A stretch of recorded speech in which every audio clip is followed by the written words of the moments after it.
Selamat malam pemirsa. Indonesia sering disebut sebagai negara berkembang. Tetapi sebetulnya tanpa kita sadari ataupun kita sadari, Indonesia sudah masuk di dalam kekuatan ekonomi besar. Kita sudah masuk dalam G20 dan baru-baru ini Dana Moneter Internasional atau IMF memperkirakan 4 tahun dari sekarang ekonomi Indonesia akan menjadi terbesar ke-6 berdasarkan purchasing power parity. Seperti apa itu kita akan membahasnya pada malam ini, kali ini bersama saya Leonard Samosir.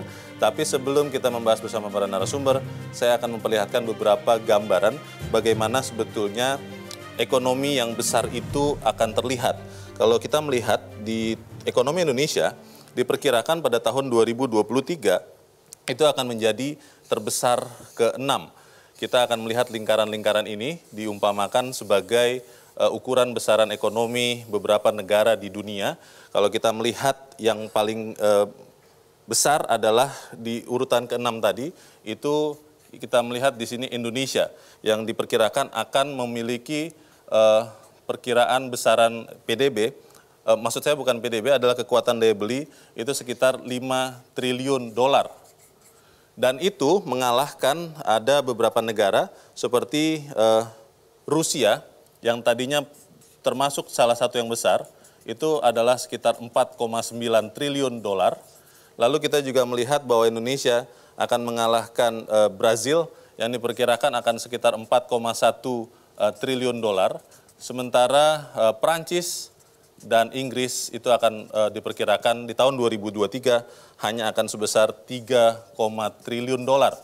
Bayangkan, Indonesia yang selama ini kita sebut atau beberapa orang bahkan mengatakan mungkin akan punah di sekian tahun kemudian. Tetapi pertanyaannya, kalau kita melihat itu, apakah hanya sebesar itu ekonomi Indonesia? Data berikut menunjukkan bahwa di tahun 2023, Indonesia akan menjadi penyumbang ekonomi terbesar keempat di dunia. Masa iya? Kalau kita melihat Indonesia, itu di tahun 2023 akan ada berada di posisi keempat menyumbangkan pertumbuhan ekonomi terbesar di dunia, di bawah India. Kemudian kita melihat juga Amerika Serikat, dan di sini adalah Tiongkok, dan di sini adalah India. Pertanyaannya, apakah memang besaran itu benar-benar nyata? Karena kalau kita melihat, banyak orang memperkirakan ini akan sulit. Karena itulah kita akan membahasnya malam ini. Saya akan memanggil naik ke atas panggung dua orang narasumber. Yang pertama adalah staf ahli Menteri Perencanaan Pembangunan Nasional, Ibu Amalia Adininggar Widyasanti. Bu Amalia, selamat pagi. Selamat malam. Selamat malam, silakan Mbak. Dan juga kami akan memanggil pengamat ekonomi Henry Saparini. Mbak Henry, selamat malam. Terima kasih, silakan duduk. Kembali ke pertanyaan awal tadi, sebelum saya bertanya ke Mbak Henry, karena biasanya Mbak Henry akan sangat kritis melihat hal ini, apakah betul Bu Winnie yang disampaikan oleh IMF itu? Betul Pak, jadi dan yang perlu kita perhatikan adalah pada saat IMF menghitung Indonesia akan menjadi negara ke-6 terbesar di dunia berdasarkan purchasing power parity, itu mengambil asumsi bahwa sepanjang tahun 2014 sampai 2023 itu rata-rata pertumbuhan ekonomi kita akan tumbuh sebesar 5,14%. Jadi sebenarnya Indonesia sudah berada di peringkat ke-7 sejak tahun 2014. Artinya kita butuh waktu sebanyak 9 tahun untuk naik satu peringkat dari peringkat 7 ke peringkat 6. Sebelum dilanjutkan Bu Winnie, saya yakin banyak juga yang sudah paham, tapi mungkin ada yang belum paham. Purchasing power parity, secara sederhana itu apa sih sebetulnya? Apakah memang itu ukuran besaran ekonomi suatu negara atau seperti apa? Bisa digambarkan? Jadi purchasing power parity itu merupakan ukuran suatu negara, tetapi di mana nilai tukarnya sudah sama-sama dihitung dengan US dollar, tetapi sudah di-adjust dengan tingkat daya beli antar satu negara dengan negara lain. Jadi artinya itulah ukuran yang wajar kita gunakan kalau kita ingin membandingkan besaran ekonomi antar satu negara dengan negara lain, karena artinya tingkat daya beli antar satu negara dengan negara lain sudah kita adjust.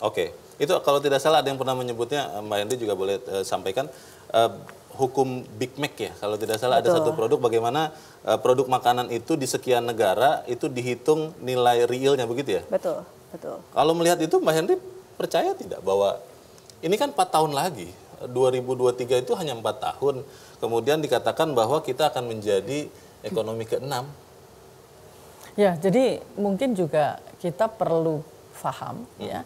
Tadi kalau dikatakan dengan PPP tadi, bisa jadi kalau kita tetap bisa menahan daya beli masyarakat, maka itu akan kesampaian. Daya beli ya? Nah, karena kemampuan kan menahan harga, nilai tukar kita gitu ya. Jadi misalnya kalau kita ambil contoh, misalnya di India, karena di sana memang kalau kita datang ke sana makanan lebih murah, kemudian biaya hidup lebih murah, maka walaupun dia pendapatan per kapita hanya sekitar mungkin 2.000, tetapi kalau kita pakai PPP dia bisa di atas 3.000, kira-kira begitu kan. Sementara negara-negara Eropa yang maju, mereka mungkin sudah puluhan 60.000 misalnya gitu ya. Pendapatan per kapitanya. Tapi kalau dihitung PPP mungkin dia hanya 34 gitu. Ya, karena harga lebih mahal di sana. Betul. Nah, jadi kalau itu hanya sekedar hitungan ya untuk menempatkan kita ada di ranking berapa.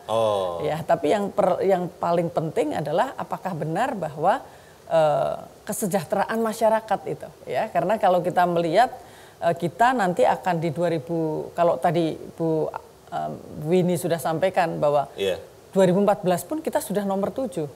Ya? Berdasarkan PPP tadi ya? Berdasarkan PPP. Dan kita bisa merasakan, kita paling tahu bagaimana masyarakat kita pada saat kita pada posisi 7. Ya, dengan kemampuan dan juga permasalahan-permasalahan yang lain. Nah, nanti kalau 2023 kita nomor 6 gitu ya. Maka ya kira-kira tidak beda jauh dengan seperti ini gitu. Nah, jadi ada syarat-syarat lain yang harus kita dorong untuk bisa kita membuat kenaikan posisi kita itu betul-betul mencerminkan bahwa kita lebih sejahtera. Baik, Bappenas mengatakan ini bahwa untuk mencapai pertumbuhan ekonomi ke-6 di tahun 2023 seperti IMF katakan, maka jumlah penyerapan tenaga kerja di manufaktur itu harus meningkat. Sekarang kan kalau tidak salah sekitar berapa Bu? 12%? 14%? Sekarang 14%. Sekitar 14%. Itu harus naik sekitar 17%. Nah, itu kan pertanyaannya berarti logika sederhana. Harus lebih banyak pabrik dibangun. Harus lebih banyak pabrik dibangun dan menyerap tenaga kerja lebih banyak. Karena kan katanya sekarang ketika pabrik itu makin efisien, infrastruktur makin efisien, itu justru tidak begitu banyak terserap tenaga kerja. Bagaimana Bu? Sebenarnya Pak, hitungan IMF itu menurut ukuran kami di Bappenas itu masih merupakan business as usual. Karena di tahun 2020 sampai 2023 IMF masih mengambil asumsi pertumbuhan ekonomi Indonesia tumbuh sekitar 5,3%. Di mana kalau menurut kami pada saat Indonesia itu bisa melakukan transformasi struktural, pertumbuhan ekonomi Indonesia bisa sekitar 5,4 sampai 6% di tahun 2020 sampai 2024. Jadi artinya kalau kita bisa melakukan industrialisasi, maka kita bisa tumbuh lebih tinggi daripada yang IMF perkirakan.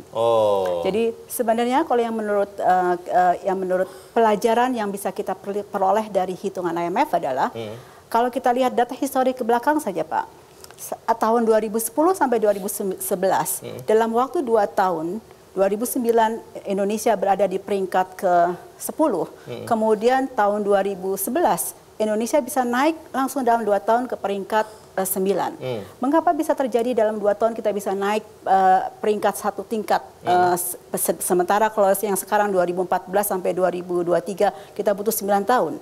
Karena pada tahun 2010 sampai 2011 pertumbuhan ekonomi Indonesia tumbuh di atas 6% Pak. Artinya kalau nanti Indonesia ke depan bisa tumbuh sekitar 6%, kita akan bisa lebih cepat untuk naik peringkat.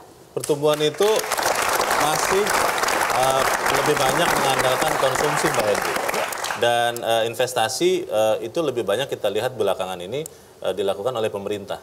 Sektor swasta katanya masih belum, kemudian juga investasi asing walaupun sudah banyak tapi masih relatif terbelakang atau tertinggal.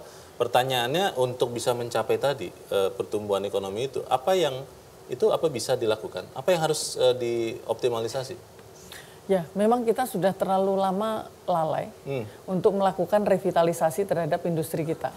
Ya, sehingga kalau kita melihat industri di Indonesia itu ada industri yang ada hulunya, tidak ada intermediate-nya, ada hilirnya. Ada yang kita hanya tidak punya hulu, tidak punya intermediate, punya hilir. Artinya kita punya ketergantungan terhadap material-material dari luar. Nah, harus ini yang diimpor itu ya. Nah, makanya kita harus membangun tadi merevitalisasi semua industri-industri yang menjadi prioritas kita tadi. Nah, jadi apa yang kalau kita melihat tadi kenapa kok tidak mau investasinya tidak tumbuh tinggi? Memang betul. Kalau kita bandingkan dengan negara-negara lain, sebenarnya investasi kita itu relatif mendatar pertumbuhannya. Tidak ada lompatan. Padahal yang kita harapkan adalah kita mendapatkan investasi yang itu sifatnya adalah lompatan gitu. Nah, ini yang akan membuat kita akan masuk kepada posisi industri yang lebih maju. Seperti tadi misalnya disampaikan di Indonesia ini yang bekerja di manufaktur justru kalau dibandingkan tahun 90-an ini sekarang berkurang kita. Oke. Nah, sementara kalau kita bandingkan Vietnam yang baru kemarin merdeka gitu dia yang di manufaktur itu tadinya hanya sekitar 20%, sekarang sudah 24%. Oke. Nah, jadi yang dari agriculture mereka kemudian turun dari sekitar 50 menjadi hanya 40. Servicesnya mereka naik dari sekitar mungkin 20-an menjadi 34. Masalahnya ada di mana Mbak Henry? Karena kalau kita melihat kan pemerintah sebetulnya sudah mengeluarkan sekian paket kebijakan, mempermudah perizinan. BKPM juga begitu gencar melakukan tugasnya. Tetapi kenapa relatif jalan di tempat? Kita akan bahas di bagian berikut, ibu-ibu dan pemirsa tetap bersama.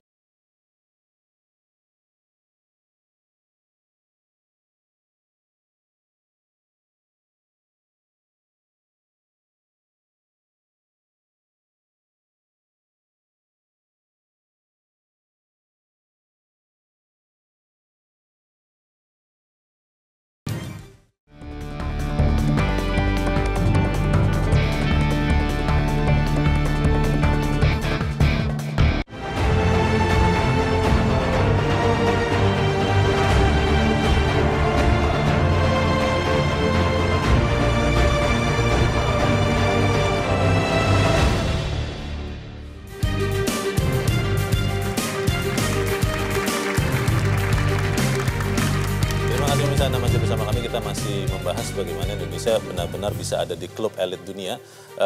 Mbak Henry, tadi sebelum jeda Anda mengatakan bahwa industrialisasi itu harus dilakukan, tapi pertanyaannya adalah begini, sudah ada 16 ya, kalau tidak salah 16 paket kebijakan yang menyederhanakan untuk berusaha. Tetapi beberapa pengusaha mengatakan itu belum terlalu terasa efeknya karena belum terimplementasi dengan baik. Untuk menguatkan industri kita, apa yang bisa dilakukan dengan cepat, Mbak Henry? Melakukan sesuatu dengan cepat tentu tidak mudah ya. Iya. Tapi bahwa banyak kebijakan yang belum terimplementasi dengan baik itu harus kita akui karena kemudian juga Presiden membuat tim reviewer terhadap paket kebijakan tadi. Artinya memang paket-paket kebijakan itu belum bisa dirasakan oleh pengusaha. Nah, sekarang apa yang harus dilakukan oleh kita karena pada saat 2014 kan kita sudah mencanangkan, Presiden mencanangkan akan menjadi negara produsen. Nah, karena tadi tidak mudah, beberapa mungkin sudah mulai dilakukan tadi untuk infrastruktur. Infrastruktur sudah dibangun. Ini memang harus dilakukan dengan cepat ya. Jadi tidak perlu kita mendiskusikan perlu atau tidak infrastruktur, perlu karena kita itu seperti lahan kosong. Sehingga kemacetan di Cikampek itu kita harus tahan dulu lah ya, karena kalau tidak dibangun kapan lagi dibangunnya begitu ya? Ya, karena memang itu yang harus dilakukan gitu. Nah, sekarang mungkin beberapa sudah terbukti pilar-pilar untuk menunjukkan ranking kita di dalam competitiveness, untuk ease of doing business kita sudah mau meningkat. Itu baru satu aspek. Aspek yang lain misalnya untuk pilar untuk tenaga kerja, yang itu menjadi pertanyaan besar karena memang kita belum memiliki kekuatan untuk menyediakan sumber daya manusia yang diperlukan oleh para investor untuk masuk ke Indonesia.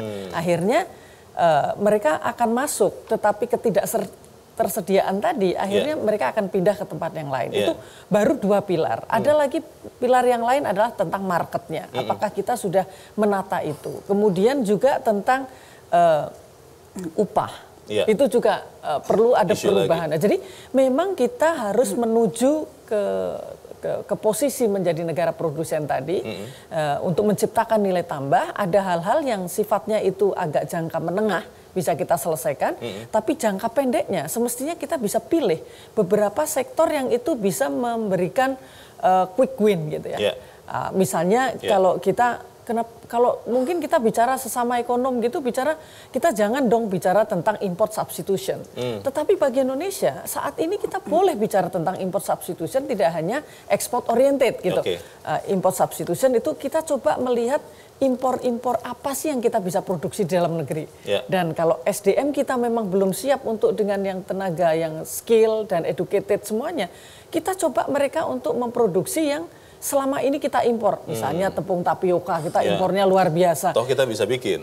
Banyak kita list tadi yang itu sebenarnya akan menutup yang tadi saya bilang, kita punya industri tetapi bolong-bolong, hulunya tidak punya, kemudian ininya punya. Nah, inilah yang akan kita coba tutup dalam jangka pendek semestinya untuk bisa mendorong tadi manufaktur kita bisa tumbuh lebih tinggi dan bisa menyerap tenaga kerja yang lebih banyak. Baik. Masalah itu sudah disebutkan, Bu Winnie. Kalau kita juga tahu bahwa kita sedang menikmati tahun-tahun bonus demografi katanya. Yang kalau tidak hati-hati akan menjadi bom demografi. Karena kalau pertambahan tenaga kerja lebih cepat daripada pekerjaannya, bahaya. Nah, pemerintah sudah menyiapkan tidak untuk mengantisipasi itu? Bagaimana industri itu bisa dibangun berkejar-kejaran dengan pertambahan angkatan kerja itu? Iya Pak, jadi betul sekali yang tadi dikatakan oleh Ibu Henry Saparini bahwa di tahun 5 tahun 2015 sampai 2019 ini kita menyiapkan pranata dasar. Artinya infrastruktur kita bangun untuk menyiapkan kemudian ke langkah berikutnya, yaitu kita harus melakukan industrialisasi. Pertama adalah untuk bisa kita memanfaatkan bonus demografi ini menjadi bonus buat negara kita, bukan menjadi beban. Dan kemudian juga di saat yang bersamaan, kalau kita dorong industrialisasi itu dengan masif, maka bonus demografi ini akan dapat diserap oleh sektor industri untuk konkretnya menjadi. Apa, Bu? Mengindustrialisasi, karena kan kekuatan deindustrialisasi ini begitu kuat terakhir ini. Bagaimana? Ya, jadi reindustrialisasi itu artinya kita mendorong sektor industri untuk tumbuh di atas pertumbuhan ekonomi. Itu yang pertama. Kemudian yang kedua, nanti pemerintah juga akan mendorong investasi itu akan lebih difokuskan kepada sektor manufaktur. Sehingga nanti pada saat kita bicara investasi, jangan lagi bicara terlalu banyak kepada investasi di sektor jasa, tetapi juga kita harus terus dorong untuk investasi di sektor manufaktur. Kemudian yang ketiga adalah kita akan fokus kepada beberapa sektor industri, sehingga tidak lagi kadang sering dikatakan pemerintah tidak fokus selama ini, tetapi ke depan kita akan lebih fokus untuk mendorong yang pertama adalah industri hulu strategis, yaitu yang tadi Ibu Henry sampaikan, bahwa beberapa bahan baku penolong kita sering impor karena memang kita ada bolong di sisi hulu. Tidak ada produsennya di sini. Sehingga ke depan kita harus dorong industri hulu strategis seperti industri agro, kimia, dan industri logam. Terus kemudian yang bagian kedua adalah kita juga dorong industri yang bernilai tambah tinggi, seperti industri makanan minuman, di situ menyerap tenaga cukup besar. Lalu kemudian industri otomotif, industri elektronik, kemudian juga industri tekstil dan produk tekstil, juga industri alas kaki dan juga industri mesin dan peralatan. Peta jalannya atau rencana strategi untuk memprioritaskan industri mana akan bisa menyerap berapa tenaga kerja dengan hitung-hitungan yang realistis tentunya, bukan yang terlalu optimis, itu sudah ada belum, Bu? Secara hitungan awal sudah ada, Pak. Sudah ada. Jadi artinya kalau kita mau melakukan industrialisasi ke depan, maka diharapkan pertumbuhan di sektor industri itu bisa sekitar harus di atas pertumbuhan ekonomi. Harus di atas pertumbuhan ekonomi. Untuk dari tahun berapa? Dari 2020 sampai 2024.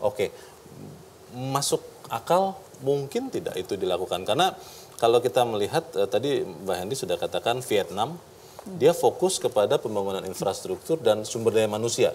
Beberapa tahun belakangan kita lihat di situ dan akhirnya dia sekarang larinya kencang sekali. Indonesia bagaimana, Mbak Hendy? Kita tentu beda karena kita lebih luas, ya. Maka kita harus mengambil fokus sektor, ya. Jadi kalau kita beberapa tahun terakhir ini sudah sering menyampaikan pemerintah fokusnya adalah pariwisata. Iya. Tapi ini tidak kemudian di work out betul-betul dengan kebijakan yang komprehensif. Karena yang dibangun baru kita membangun infrastruktur untuk membuka pariwisata di banyak wilayah, Jadi baru jalan, kemudian pelabuhan gitu. Tapi turunannya itu belum. Padahal itulah yang akan menciptakan nilai tambah dan akan menciptakan lapangan pekerjaan. Dan New Bali kan sudah ada, Mbak Henry. Ya, makanya 10 itu. destinasi baru itu. Yang kita perlukan adalah itu sudah menjadi awalan yang cukup bagus. Karena dulu saya nggak kenal Labuan Bajo, sekarang kenal Labuan Bajo ya. Kita bisa ke sana juga lebih mudah. Tapi yang kita ingin dorong lagi adalah orang datang ke Wakatobi, mana barang dan jasa yang bisa membuat orang itu mengeluarkan belanja.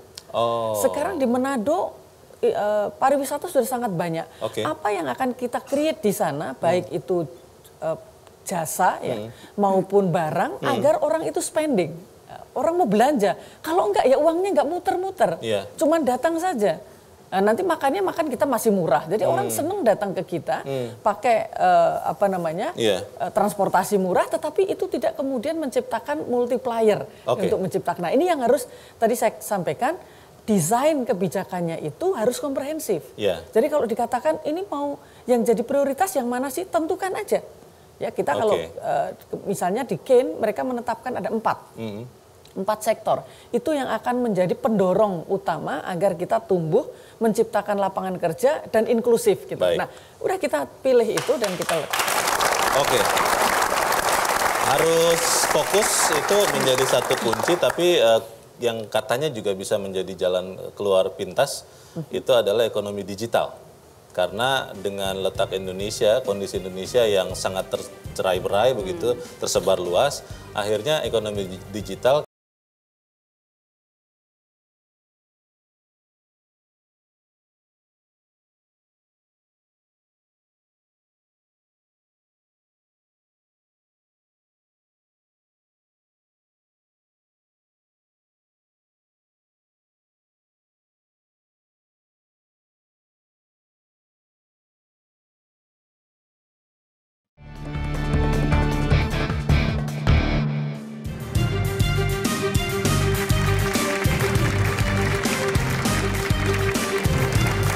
ekonomi digital katanya bisa membuat disrupsi ekonomi dan itu sudah dirasakan beberapa industri. Tapi untuk Indonesia konon katanya itu adalah salah satu solusi. Ekonomi digital saat ini di Indonesia nilainya masih kecil, 125 triliun. Diperkirakan tahun 2030 nilainya bisa mencapai 2.305 triliun.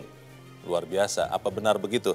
Seberapa besar ekonomi digital itu kita akan bisa lihat bahwa 2.305 triliun, kalau kita melihat 2.305 triliun di tahun 2030 untuk ekonomi digital, itu posisinya atau besarannya sebetulnya lebih besar daripada ekonomi Jawa Timur di tahun 2030 yang diperkirakan akan mencapai 2.000. Maksud saya adalah tahun 2018 yang sekarang itu sudah mencapai 2.189 triliun dan sedikit di bawah DKI Jakarta yang di tahun 2018 lalu itu 2.599 triliun untuk DKI Jakarta. Pertanyaannya apakah kemudian 2.305 triliun ini akan efektif untuk menggerakkan pertumbuhan ekonomi kita?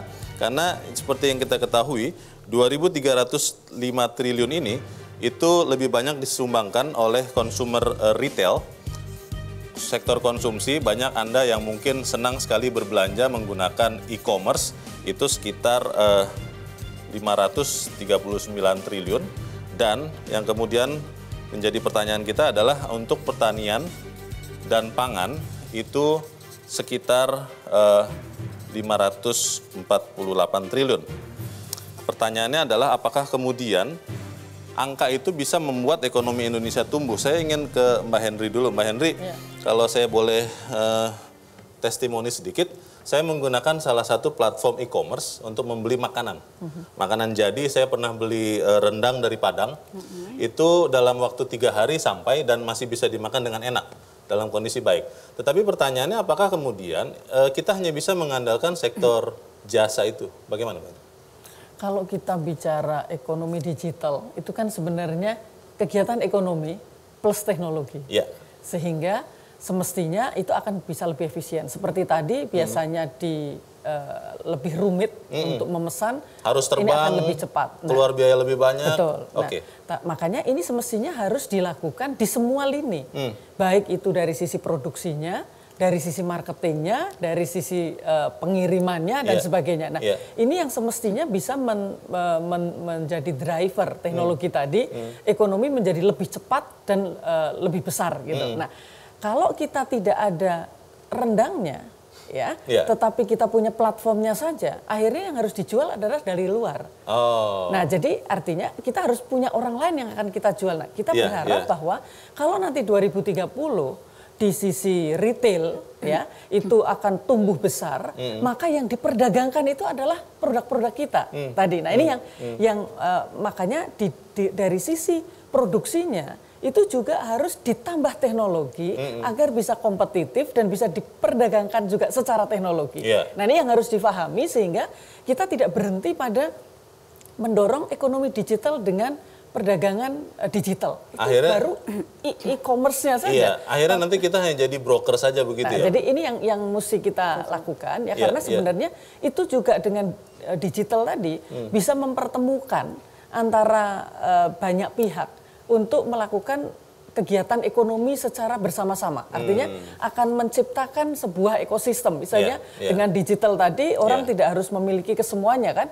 Mungkin dengan platform tadi ada yang punya lahan, ada yang punya modal, ada yang bisa bikin peternakan bebek, maka jadilah itu sebuah kegiatan. Nah, makanya semestinya anak-anak muda ini kalau kemudian dengan digital ini muncul kreativitas untuk membuat sebuah kegiatan ekonomi menjadi entrepreneur tanpa dia harus memiliki kesemuanya.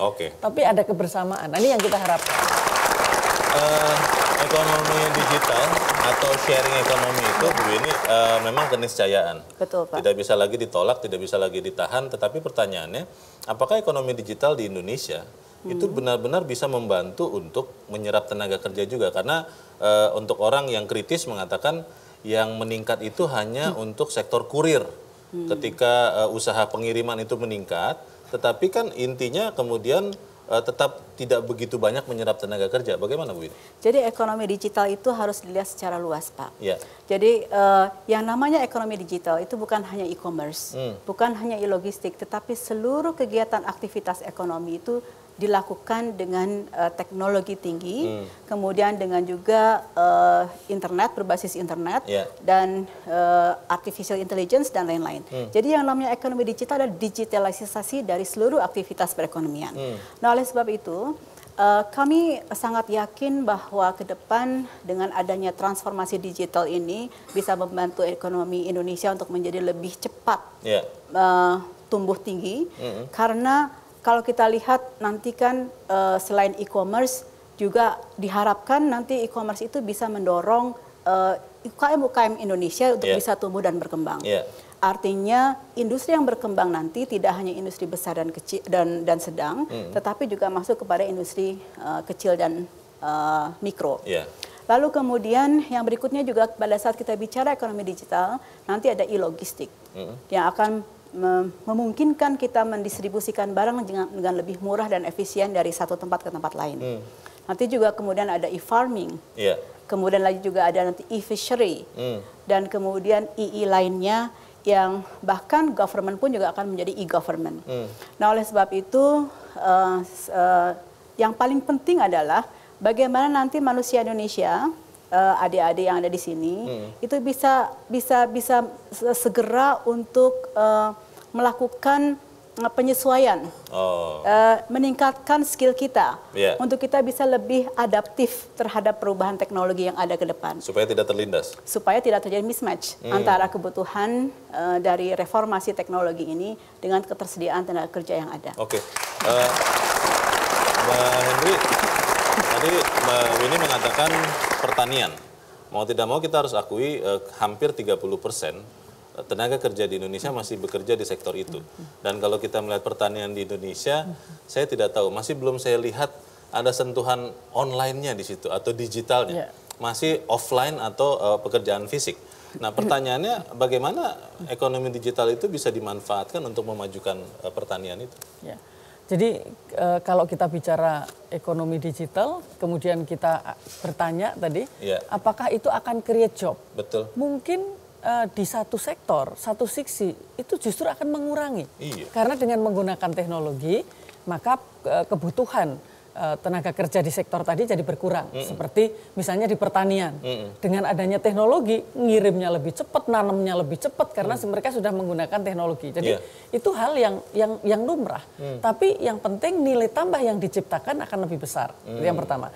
Yang kedua yang harus difahami lagi adalah bahwa dengan adanya teknologi digital ini, maka lapangan pekerjaan itu sudah berubah. Gitu. Jadi kita kemudian kadang-kadang kita sulit untuk mencari lapangan pekerjaan. Jadi kan kita debatnya adalah katanya datanya itu adalah pengangguran turun. Tapi kita cari lapangan pekerjaan kok sulit. Mana yang benar? Dua-duanya benar. Ya, karena yang satu mereka itu penganggurannya turun karena mereka sudah pindah bekerja di tempat yang lain, jenis pekerjaan yang lain. Nah, sementara mereka yang sulit untuk mencari lapangan pekerjaan karena memang mereka belum bertransformasi kepada peluang-peluang pekerjaan yang ada. Nah, oleh karena itu apa yang harus dilakukan? Kan mesti harus ada persiapan dua-duanya. Yang satu tentu saja dari pemerintah membuat perencanaan ini mau kemana sih arahnya. Nah, maka mereka yang sudah tidak bisa kompetitif lagi karena sekarang sudah menggunakan robot di industri-industri, mereka harus ditransformasikan. Di mana mereka harus belajar transformasi tadi? Kan harus ada program yang sifatnya masif, sehingga mereka bisa dilatih dengan cepat dan pindah ke pekerjaan yang lain. Karena seperti tadi dikatakan, ini sudah mau nggak mau, kita nggak bisa menghindar dari itu. Nah, tapi semua itu ada perencanaannya. Ya, satu contoh, sama-sama kita akan menerapkan industri 4.0. Ya. Di Thailand, mereka melakukan sebuah paket kebijakan yang masif karena mereka sudah masuk kepada era di mana tenaga yang tua itu semakin banyak, mereka kurang tenaga muda, maka menjadi layak mereka melakukan industri 4.0 untuk menggantikan kebutuhan manusia tadi. Yang kedua, dia berikan insentif yang sangat besar untuk industri yang akan berinvestasi dengan 4.0. Tapi yang dia tidak akan menggunakan teknologi tinggi tadi dengan basis internet, tetapi dia basisnya adalah sumber daya alam. Mereka dorong mereka untuk relokasi itu Vietnam, ke Indonesia, ke Myanmar. Nah, jadi artinya yang kita perlukan adalah sebuah kebijakan yang sifatnya lebih komprehensif gitu. Jadi semua itu menjadi lebih baik, bukan karena dengan adanya teknologi digital.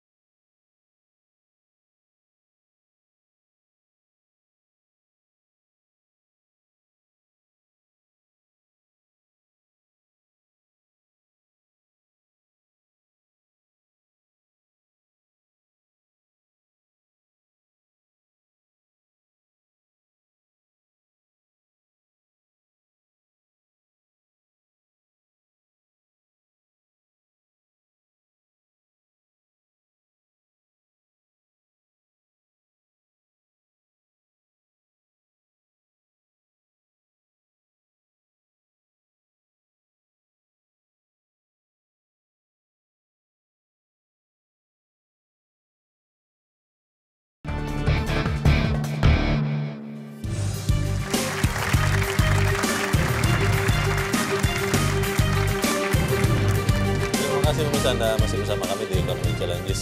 Bu Winnie, Indonesia klub elit dunia, itu judul Economic Challenges malam ini. Tapi kan kita harus ke bumi. Nah, seperti apa sebetulnya yang sudah dilakukan di Indonesia untuk membuat kita bisa tumbuh menjadi negara kekuatan ekonomi ke-6 terbesar itu? Ya. Sebagai contoh konkret saja Pak, industrialisasi itu sudah dilaksanakan secara konkret di beberapa daerah. Yang berhasil contohnya adalah kawasan industri Morowali di Sulawesi Tengah.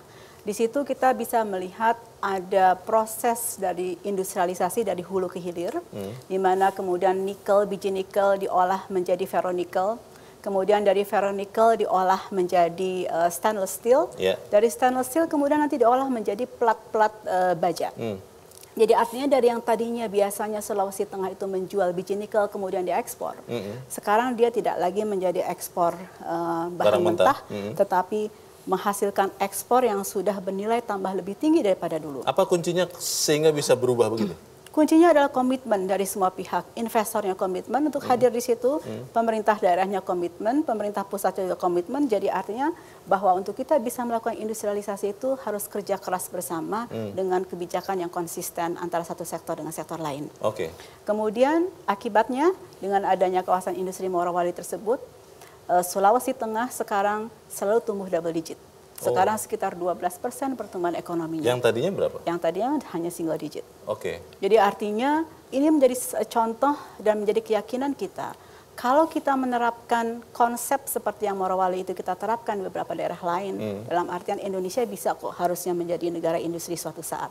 Negara industri yang bisa mendorong pertumbuhan ekonomi kita ke depan, menjadi negara yang tangguh dan kuat, kokoh, sehingga tidak lagi bergantung kepada barang impor. Kita ingin optimis dan positif, Mbak Henry. Tapi juga memang kita harus sadar diri memotret kondisi kita sekarang. Kalau melihat yang terjadi saat ini, apa yang harus segera diwujudkan oleh pemerintah? Kita di tahun politik, siapapun pemerintahnya harusnya melaksanakan untuk kemudian membuat negara kita ini bisa jadi industri maju betulan seperti tadi dikatakan Bu Winnie. Ya, apa yang harus dilakukan memang kita tidak bisa memilih salah satu lini saja untuk membentuk menjadi negara industri atau mendorong industrialisasi. Maka memang kita harus memulai dari apa yang akan kita dorong, yang kita punya semestinya ya. Kalau tadi kan basisnya adalah sumber daya alam. Kita bisa bangun itu satu di pertanian, satu lagi di peternakan, satu lagi ada di perikanan dan sebagainya. Yang itu sebenarnya bisa kita dorong untuk menciptakan nilai tambah yang besar hulu sampai hilir. Jadi industrinya itu tidak terpotong-potong, tidak ada yang kosong. Ini yang harus kita lakukan. Kita harus memilih.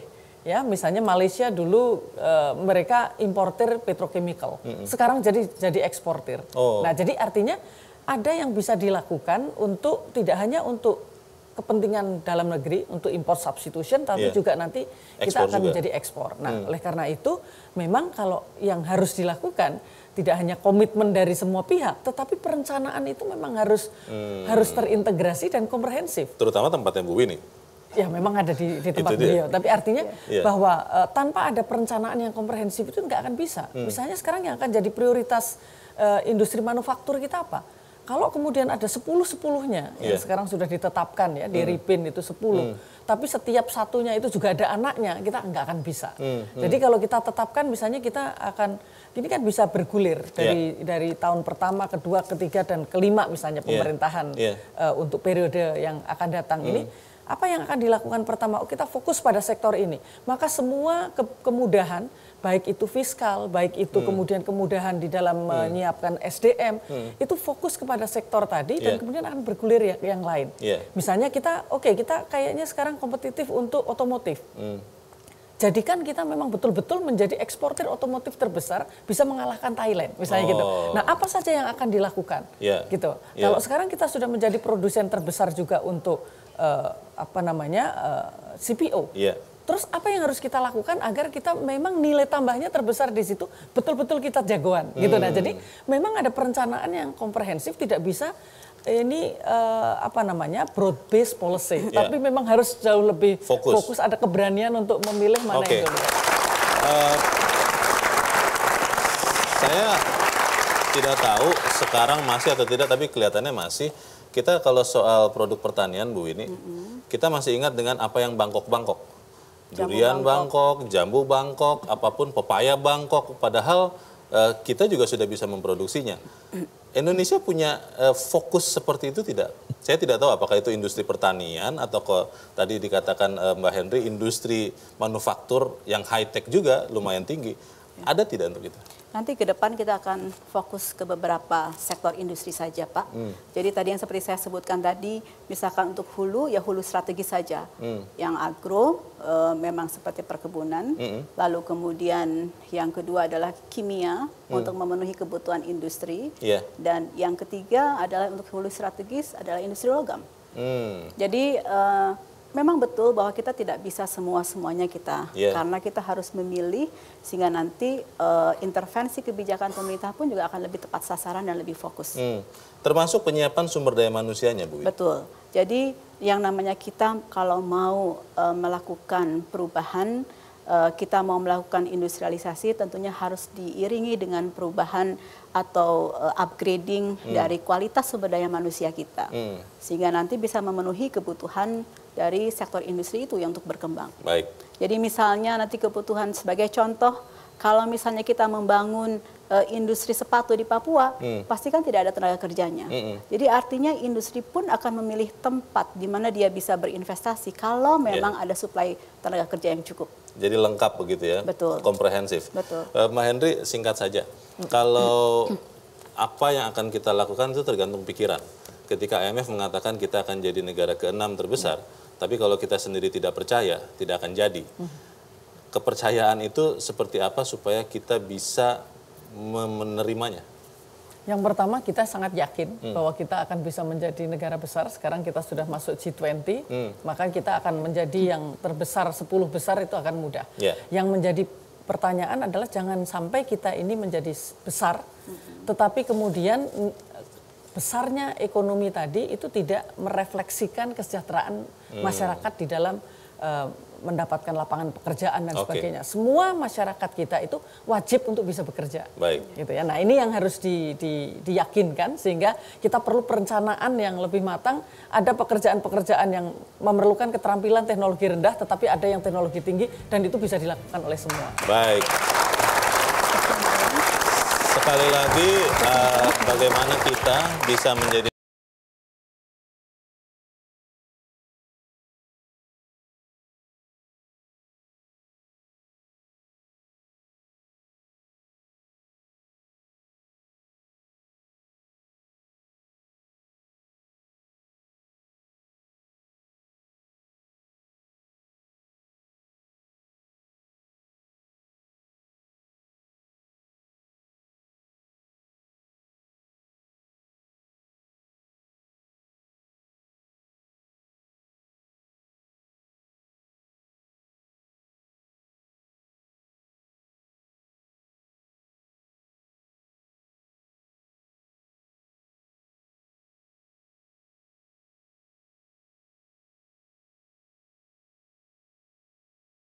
Metro TV, knowledge to elevate.